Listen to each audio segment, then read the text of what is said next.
Like करें, subscribe करें और बेल आइकन को जरूर दबाएं ताकि आने वाले वीडियोस आप तक सबसे पहले पहुंचे। इसलिए मैं सिर्फ हिकमतें और ये सारी चीजें बता रहा हूं ताकि रिपीटेशन न हो और आप कुछ समझ सकें, आपकी समझ में बात आए।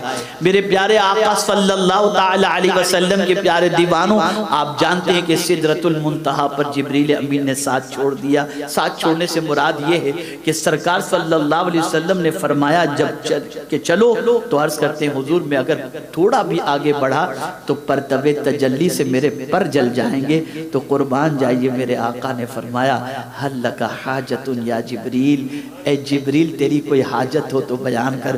कुर्बान जाइए, नबी सैयदुल मलाइका से पूछ रहे हैं तेरी कोई हाजत हो तो बयान कर, लेकिन वो जिब्रील ये नहीं कहते मेरा तो आना जाना रब की बारगाह में, आपसे हाजत क्यों बयान करूं। नहीं नहीं, हजरत जिब्रील अमीन ने अर्ज किया हाँ सरकार, एक ही तमन्ना है कि आपकी उम्मत पुलसिरा से गुजरे तो मैं अपने परों को बिछा दूं। अब यहाँ एक सवाल मैं आपसे पूछना चाहता हूँ और वो सवाल ये है, किसी गरीब ने कभी मदीना न देखा हो, उससे आप पूछें कि तेरी कोई तमन्ना हो तो बता, वो यही तो कहेगा कि मुझे मदीना पहुंचा दीजिए, मदीना दिखा दीजिए। तो जिब्रील तो सिदरतुल मुंतहा से आगे बढ़े ही नहीं, आज चांस मिल रहा है बहुत आगे जाने का, तो आप ये कह देते हजरत जिब्रील अमीन सरकार आप जा रहे, मुझे भी अपने साथ ले जाएं। लेकिन वो जानते थे हुजूर को खुश करना है तो आगे जाने की बात नहीं, उम्मत के भले की बात कर दो, हुजूर खुश हो जाएंगे। तो फौरन अर्ज किया आपकी उम्मत जब पुलसिरा से गुजर रही हो तो मैं अपने पर को बिछा दूं।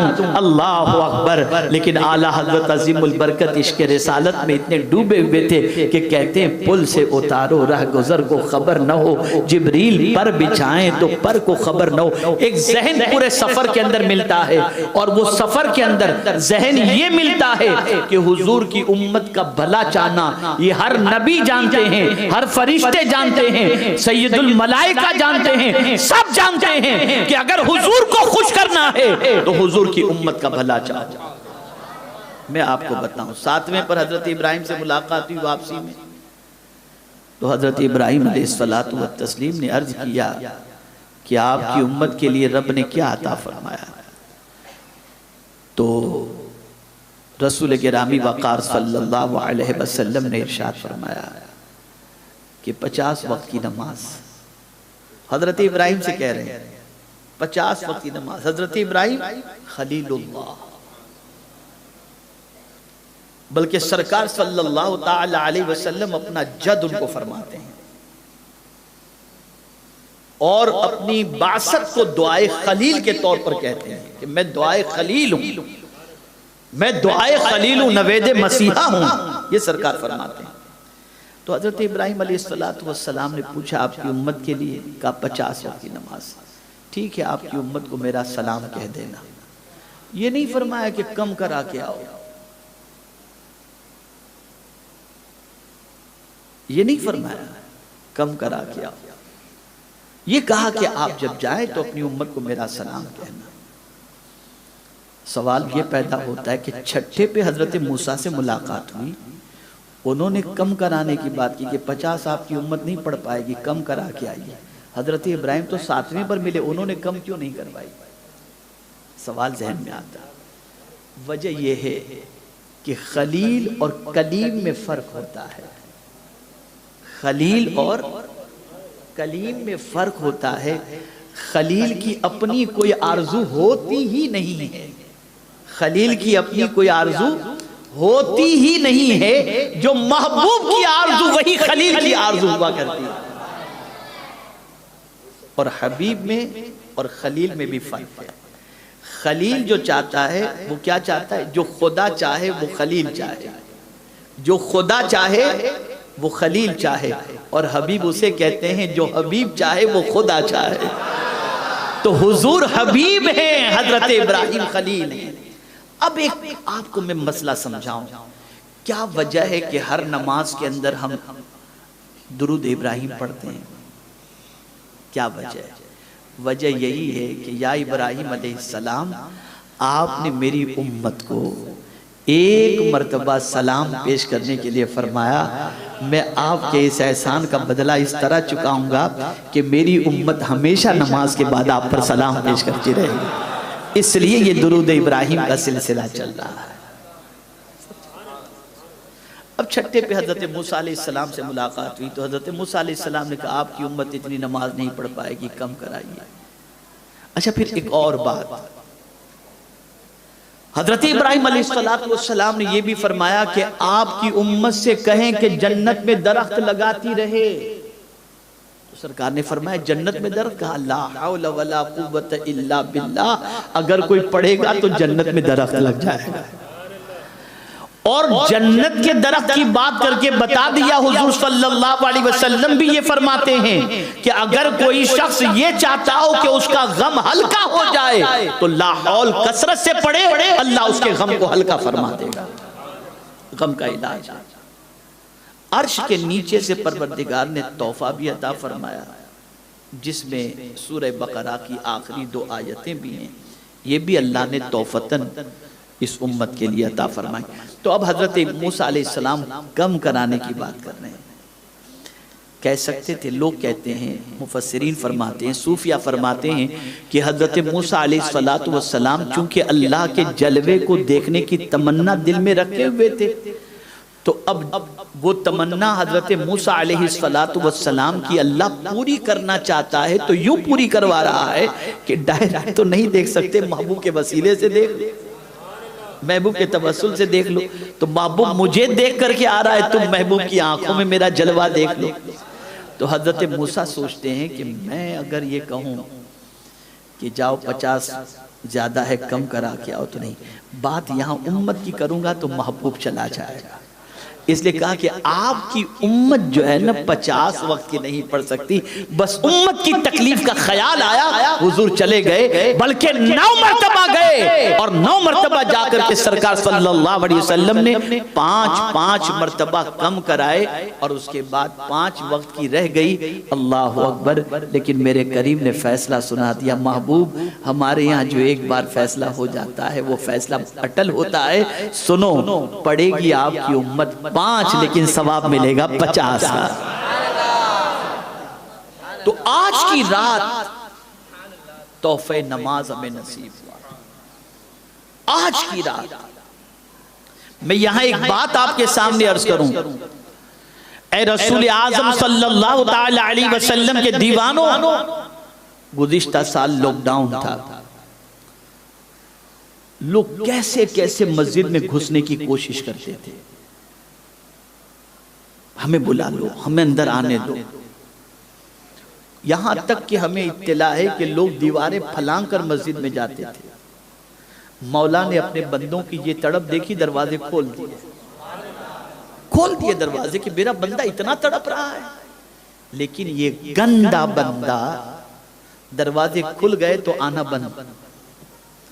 मैं आपको पूरी दयानतदारी और ऑब्जर्वेशन के एतबार से बता रहा हूं, मेरा अपना ऑब्जर्वेशन है। मस्जिद में निगाह उठा करके देख लीजिएगा, नए नमाजी नहीं मिलेंगे आपको, वही पुराने नमाजी ही आपको मिलेंगे। जो लॉकडाउन के अंदर दरवाजा तोड़कर अंदर जाने की बात करते थे, वो बाहर ही रह रहे हैं, अभी भी वो अंदर नहीं आ रहे हैं। कितने नमाजी बड़े हमारे यहाँ, कितने नमाजी बड़े। होश के नाखून लो, अल्लाह के घर को आबाद करो, अल्लाह के घर को वीरान मत करो। ये जो दुनिया वीरान हो रही है, घर वीरान हो रहे हैं, दिल वीरान हो रहा है, उसकी सबसे बड़ी वजह यह है कि हमने अल्लाह के घर को वीरान किया। कहां गई हमारी वो तड़प, कहां गई वो हमारी बेकरारी। आज फिर टेंशन माइंड के ऊपर है। ये गाइडलाइन आ गई, पता नहीं रमजान में क्या होगा, तरावी मिलेगी कि नहीं मिलेगी। इससे पहले कि ऐसा कोई हादसा पेश आए, अल्लाह की तरफ रुजू करो, तौबा करो, मस्जिदों को आबाद करो, गुनाहों से अल्लाह की बारगाह में इस्तिग़फ़ार करो। और आज की रात अल्लाह की बारगाह में मग़फ़िरत हासिल करने की रात है, इसलिए कि याद रखें। बस ये आखिरी बात मैं अर्ज़ करता हूँ, वैसे मैं ज्यादा बोल नहीं पाता हूँ, मुख्तसर बोलता हूँ, लेकिन आज कुछ ज्यादा ही थोड़ी सी लंबी गुफ्तगू हो गई और ऐसा लग रहा है जैसे अभी ही किया है। अभी तो मैंने सफर मेराज की वो सारी दूसरी हिकमतें वगैरह तो मैं बयान ही नहीं कर सका, ऊपर ऊपर से सिर्फ सरसरी तौर पर मैंने गुफ्तगू की। लेकिन मैं आपको बताऊं, कि आज की रात क्यों मकबूल रात है। अरफात के मैदान में दुआ कबूल होती है? भाई जवाब दीजिए आप, होती है ना? हाजी अरफात के मैदान में जो दुआ मांगे दुआ कबूल। क्यों? क्या है वहां पर? वो तो एक मैदान है। तो जवाब मिलेगा, एक नबी की एक वलिया से मुलाकात हुई, हजरत आदम। आरफा कहते हैं पहचानने को। हजरत आदम ने अपनी बीवी को पहचान लिया, दोनों की मुलाकात अरफात के मैदान में हुई। इस मुलाकात के वक्त को परवरदिगार ने इतना मकबूल बना दिया कि अब जहां मुलाकात हुई उस जगह पे कोई पहुंच के दुआ करे तो अल्लाह दुआ को कबूल कर लेता है। तो नबी की मुलाकात वलिया से हो तो वो दुआ की कबूलियत का वक्त है, और नबी की मुलाकात खुदा से हो तो क्या वो रात दुआ की कबूलियत की रात नहीं होगी? तो आज की रात दुआ की कबूलियत की रात है। खूब अल्लाह की बारगाह में इस्तिग़फ़ार करो, खूब तौबा करो, खूब मग़फ़िरत की भीख मांगो, आइंदा गुनाह न करने का अहद करो, अल्लाह को राज़ी करो, उसके हबीब सल्लल्लाहु अलैहि वसल्लम को राज़ी करो। और ये आखिरी बात और अर्ज़ कर दूं, मायूस कभी मत होना। हमने कभी किसी दुश्मन को बड़ा नहीं समझा, हमें तो कान में पैदा होते ये बात डाल दी गई, अल्लाह अकबर, अल्लाह सबसे बड़ा है, अल्लाह सबसे बड़ा है, वो कादिर मुतलक है।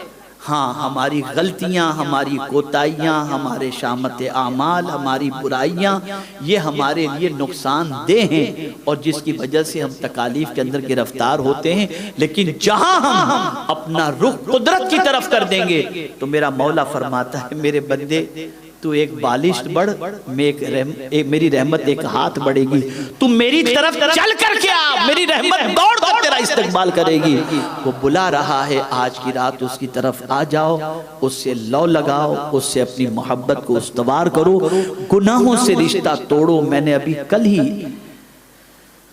कर्नाटक में एक प्रोग्राम के अंदर मैंने कहा है कि हमारी नौजवान कौम, नौजवान नस्ल गुटखा, शराब, सिगरेट, ड्रग्स, बदकिरदारी, गंदी पिक्चरें, इन सारी चीज़ों से तौबा करके सिर्फ ये सोच ले कि हम कुछ बन करके बताएंगे और हम एक अच्छे मुसलमान की हैसियत से अपने आप को प्रूफ करेंगे, तो इंशाअल्लाहुल अज़ीम मैं यकीन के साथ कहता हूँ कि मैंने कल कहा था, कल काफ़ी लोगों ने रो रो करके अल्लाह की बारगाह के अंदर इरादा किया कि इंशाअल्लाहुल अज़ीम आइंदा वो बचेंगे।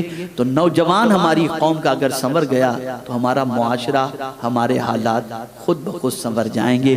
इसलिए कि कौमें पहले बर्बाद नहीं होती, पहले जवान बर्बाद होता है, फिर कौमें बर्बाद हुआ करती हैं। किसी कौम की ताकत का अंदाजा लगाना हो तो ये मत देखना कि उसके पास सरमाया कितना है, ये देखना कि उस कौम के नौजवानों की आदतें क्या हैं, उनकी अखलाक क्या हैं, उनकी सोच क्या है, उनके अफकार क्या हैं, उनके नजरियात क्या हैं। जब नौजवान दुरुस्त रास्ते पर होगा तो वो कौम तरक्की के रास्ते पर गामजन हो जाएगी। और ये बात याद रखो, आप जरूरत बनो, बोझ नहीं। मेरा जुमला याद रखना, आप जरूरत बनो, बोझ नहीं। जरूरत कोई चीज होती है ना, किसी की जरूरत बन जाए तो उसकी हिफाजत की जाती है। आप बहुत बड़ी जरूरत पूरी करने वाले नबी बनो, छोटी जरूरत भी पूरी करने वाले बनोगे ना, तब भी आपकी हिफाजत होगी। बस मिसाल पेश करके गुफ्तगू खत्म करता हूं। सुई बहुत मामूली है, सुई बहुत मामूली, 1 रुपये की मिलती होगी, लेकिन जरूरत की है तो बड़े महफूज मकाम पर घर में मौजूद होती है, उसे हिफाजत से रखा जाता है। छोटी है सुई लेकिन जरूरत है, सिलने में काम आती है, तो आदमी उसकी हिफाजत करता है। मुसलमानों, तुम ज़रूरत बन जाओ, और ज़रूरत तुम उस वक्त बनोगे जब इल्म के एतबार से, अमल के एतबार से अखलाक के एतबार से, किरदार के एतबार से, आदात के एतबार से तुम अपने आप को संवार लोगे तो इंशाअल्लाह तुम दुनिया की ज़रूरत बन जाओगे। और जब ज़रूरत बन जाओगे तो तुम्हें कोई मिटाएगा नहीं, तुम्हारी हिफाजत करेगा।